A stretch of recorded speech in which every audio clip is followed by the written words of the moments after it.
जय हिंद साथियों, निष्पक्ष द्वीप संदेश के YouTube चैनल पर आपका हार्दिक स्वागत है। हर शनिवार को प्रसारित किए जाने वाले ब्यूरोक्रेसी प्रोपोगंडा नामक कार्यक्रम को लेकर फिर आपके सामने हाजिर हूँ मैं राजेंद्र कुमार गौतम। आज हम बात करेंगे देश और दुनिया में अपनी बिजनेस नीतियों के लिए बदनाम अडानी ग्रुप की। दुनिया जहान में भले ही इस कंपनी का सिक्का कायम हो, लेकिन यूपी ने फिर अडानी ग्रुप को तगड़ा झटका दिया है। यह सब संभव हुआ है इन्वेस्ट यूपी में तैनात एक सर्जक आईएएस अफसर के कारण। अस्थापना एवं औद्योगिक विकास आयुक्त मनोज कुमार सिंह की अध्यक्षता में 4 सितंबर 2024 को एक एम्पावर्ड कमेटी की बैठक हुई थी। उस बैठक में इस आईएएस अफसर ने अडानी के इस प्रस्ताव की तमाम खामियों को रेखांकित किया था, जिसके कारण अडानी ग्रुप को गौतम बुद्ध के नगर के दादरी में 500 एकड़ भूमि पर और अत्याधुनिक परिवहन एवं लॉजिस्टिक सेवा केंद्र विकसित करने का प्रस्ताव को खारिज कर दिया गया है। अडानी पोर्ट्स एवं स्पेशल इकोनॉमिक्स जोन लिमिटेड ने 29 मई 2024 को इन्वेस्ट यूपी में यह प्रस्ताव दिया था।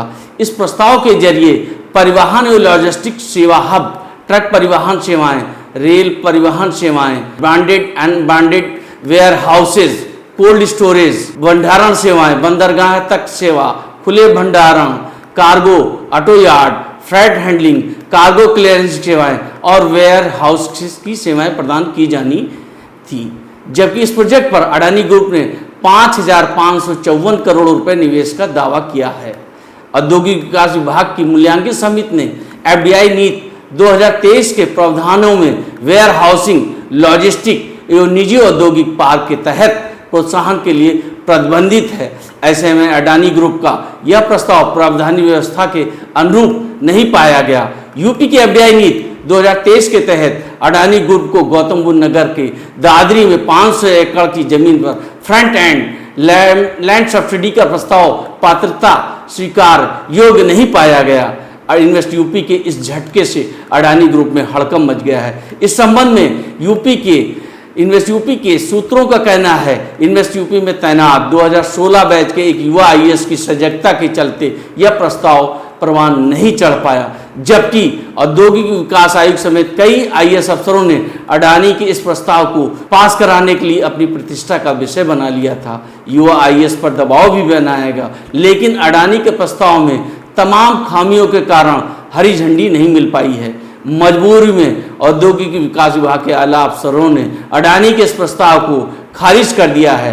अडानी ग्रुप को इससे पूर्व यूपीपीसीएल ने मीटर खरीद मामले में भी तगड़ा झटका दिया था।